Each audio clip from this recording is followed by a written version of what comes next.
ఈరోజు తెలంగాణ రాష్ట్ర ప్రభుత్వం గతంని ఒక అనుభవంగా, ఈ అనుభవాల నుంచి నేర్చుకున్న పాఠాలను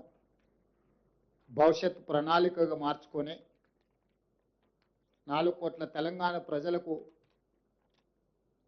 ఒక అద్భుతమైన అభివృద్ధి చెందిన తెలంగాణను అందించాలన్న ఆలోచనతోటి 2 సంవత్సరాల ఉత్సవాలను జరుపుకోవడమే కాకుండా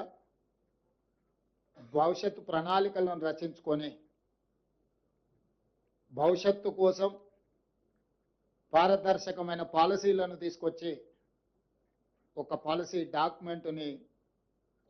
జాతికి డెడికేట్ చేయబోతున్నాం. ఈ పాలసీ డాక్యుమెంట్ జాతికి అంకితం చేయడం ద్వారా ప్రపంచ దేశాలలో ఉన్న దిగ్గజ కంపెనీలను, సాంకేతిక నిపుణులను, మన దగ్గర ఉన్న యువ సంపదకు ఉద్యోగ ఉపాధి అవకాశాలు కల్పించడానికి, తద్వారా రాష్ట్ర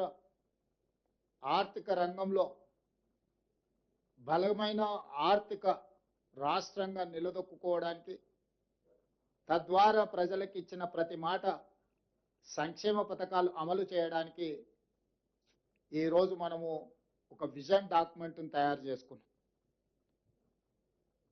ఈ విజన్ డాక్యుమెంట్కి తెలంగాణ రైజింగ్ 2047 అని చెప్పి నామకరణం చేసుకోవడం జరిగింది.